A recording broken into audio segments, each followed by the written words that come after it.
Hello everybody, SSA here, aka SuperSunaArashi, and welcome to the Wants to Battle tag video of 2017. Finally, I've been tagged in one of these things, and I could have done it myself without being tagged, but it's just more as special if you get tagged in one of these things.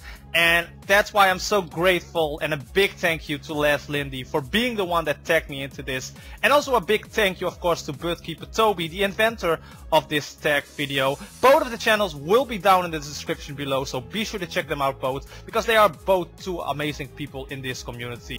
And with that, we are going into this. Now if you don't know what this tag video is all about, basically I'm going to answer 7 questions, and the last question, the 8th question, is like tagging 3 people who can do this tag video for themselves. So without further ado, I'm just going into the questions. So the first question is, how did you come up with your username? Now this is going to be a very long, it's not going to be a long story, it's going to be a complicated story perhaps, but when it comes to my username, SuperSunaArashi, I dare to say that I have probably one of the most weirdest, if not weirdest, usernames in the Pokemon community, because it's like a tongue twister for most people. Like, I know a lot of people who can't pronounce my username. It's like very Japanese. It's like SuperSunaArashi. You have to, keep saying it over and over it before you actually know what you're talking about. But the name itself, it means Super Sandstorm. Now, that is, of course, because of my mascot, which is Sandslash, which is a ground type. And the reason why I nicknamed myself SuperSunaArashi is, when I started out YouTube, or wanted to start out YouTube, I already knew that I was going to do stuff with Pokemon. So I wanted to, have a nickname that fits my mascot, Sandslash, because I already knew that Sandslash would be my mascot. So I thought, you know what? Let's see what the Japanese names of Sandslash and Sandshrew are, because most of the times Japanese names are cool. Turns out that Sandshrew and Sandslash has one of the worst Japanese name ever. Sandshrew is named Sand, just Sand, nothing more, and Sandslash is nicknamed Sandpan in the Japanese, or named Sandpan in the Japanese. And I'm like, I can name myself Sandpan. That's weird. No.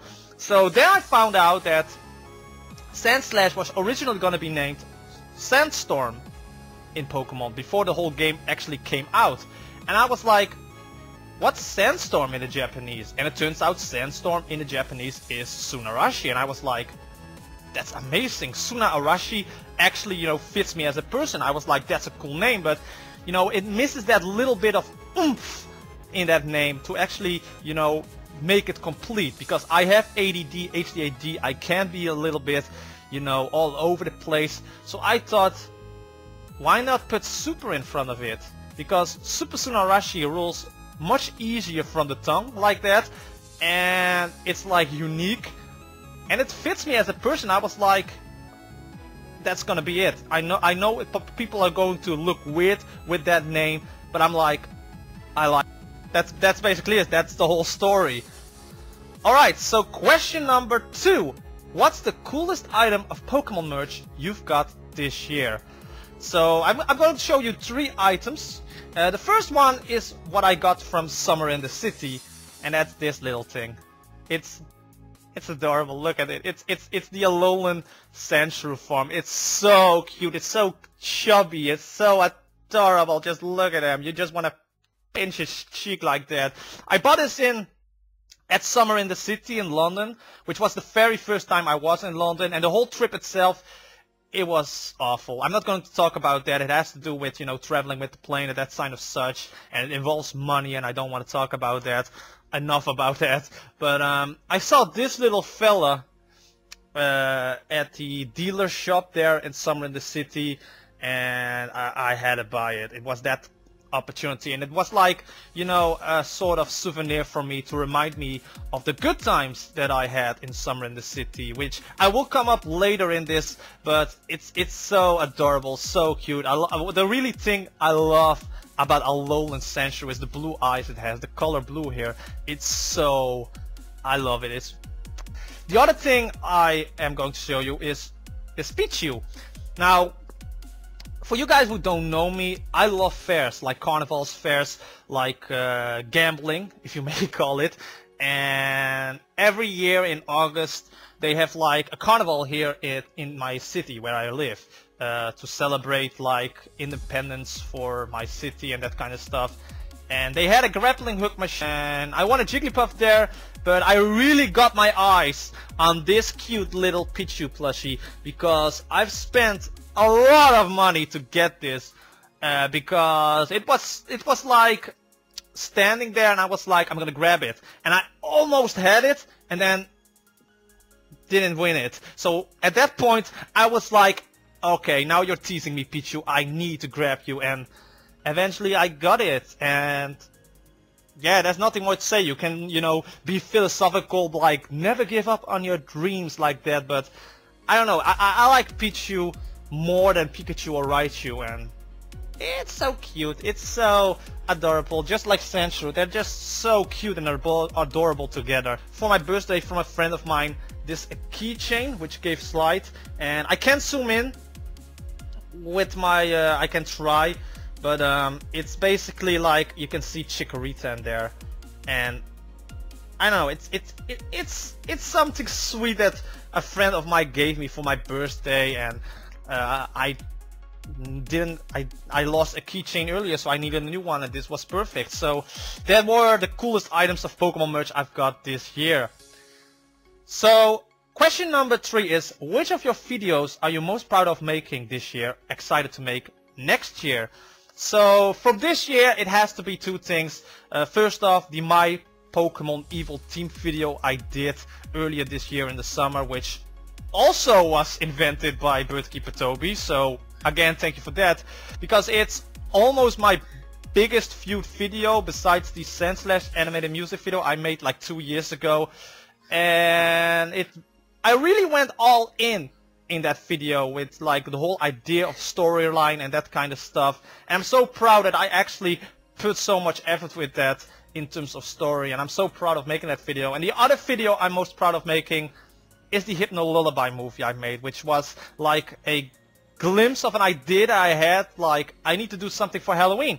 So I thought, why not make like a short horror attempt movie revolving around Pokemon. And it started out very small, and then, you know, I got more ideas for scenes in my head, and eventually I was like, you know what, let's take a day and let's film that movie. And it was so amazing to do by myself here, but just see the results in the end.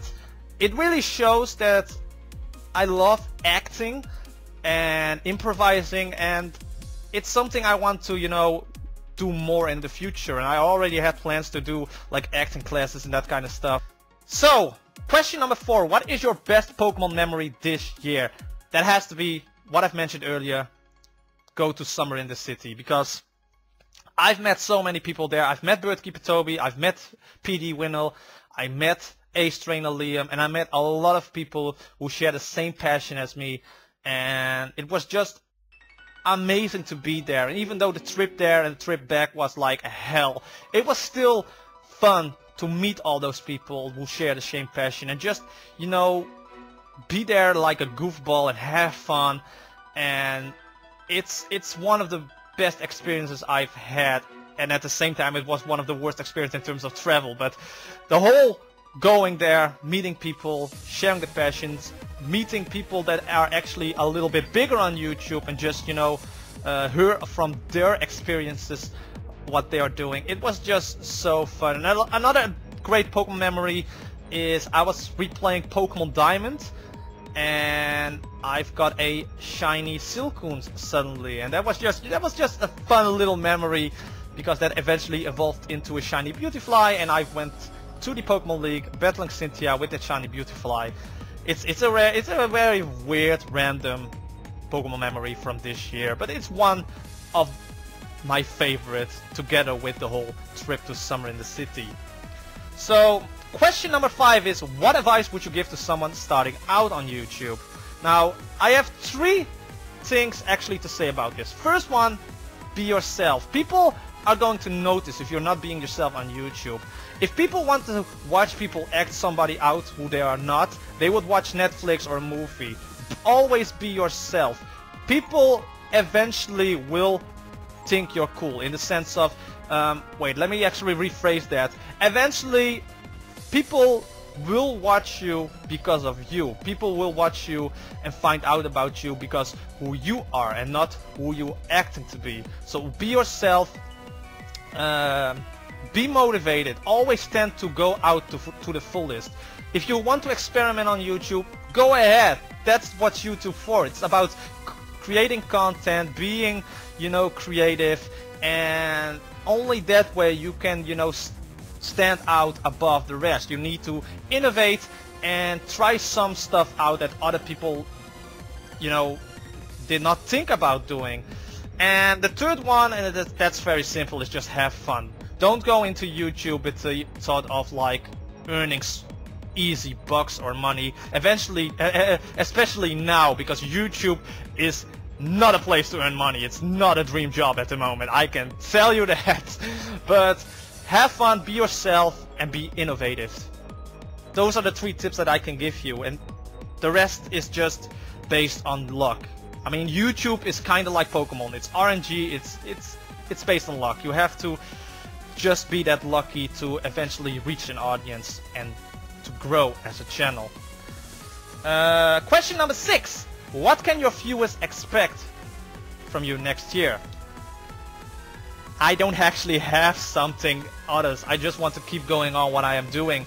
I do want to bring more Pokemon stuff back. I've been doing some other stuff. I've been branching out into other games because I want to, as I said before, experiment, try to be innovative, try to do other stuff besides Pokemon, and so far I'm enjoying it. I want to bring top 10s and top 5s as well. I've said that for so many months, but I need to sit back and actually write scripts, write my top 10s, top 5s, and actually, pump out those videos on YouTube, because it's fun to write top 5s, it's fun to talk about top 5s, top 10s, and eventually I need to do it, so be expecting that as well. Question number 7. Name a smaller channel your viewers will love. Now, I am going to name Aaron2420 because Aaron has been with me, or been doing YouTube like the same amount of years I've been doing. I've started to learn him in 2015 when I've got into an FBL, which was a draft league, and you could saw that he was like very into draft leagues, and he was very, eager to learn about draft leagues. And after 2 years, he's been an analyst of the GBA. His channel has been growing quite a bit now. His quality of the content is amazing. He has 250 subscribers, but if you look at his graphics, it's better than me. It's better than most people of thousands of more subscribers. And if it comes to draft league format and competitive side of battling, Aaron is like, growing as a person and as a battler. And if you like competitive Pokemon and if you like draft leagues, you should really check him out. He's a really good content creator when it comes to that kind of stuff. And we are going to name him as well in question number 8, which is to tag 3 people to do the same thing as I'm doing right now. And I'm going to name Aaron2420 to tag him. I'm going to tag C-May as well, because C-May, same as Aaron, he's been doing YouTube for longer than me, and he has been such a big help when I started out with YouTube, and helped me out where I need it, and just being a good friend overall in the community. And it would be weird not to tag him in this video as well. And for my 3rd person that I want to tag is Numnexus. Now, a lot of people will be like, why are you tagging Numnexus? He is much bigger than you. But the reason why I tag Numnexus is because it would be fun to see how he is doing these tag videos. But at the same time, I really look up to Numnexus. When it comes to personality, when it comes to making content, when it comes to be diverse into making content, his humor is like something that's almost the same as me. And I really am, when it comes to making content and being diverse in my stuff, The one person that I look up to and I think is like similar to what I'm doing is Nexus. Now I don't say that I'm not gonna say that I'm like Nexus in terms of graphics, in terms of quality, but when it comes to, you know, reaching a point in YouTube in the future, Nexus is like the person that I most look up to, and that's why I'm going to tag him, like as a sort of thank you and a sort of I really want to see him doing a tag video like this. And with that, we are actually at the end of this video, and I see that I'm like blabbered about for 18 minutes. So I'm probably going to try to, you know, cut everything up a little bit, that it's like much faster and shorter. But again, I want to thank everyone for watching this video. I want to thank Les Lindy again and Birdkeeper Toby for being the innovator of this tag video. All of the people mentioned in this video will be in the links in the description down below, so be sure to check them out.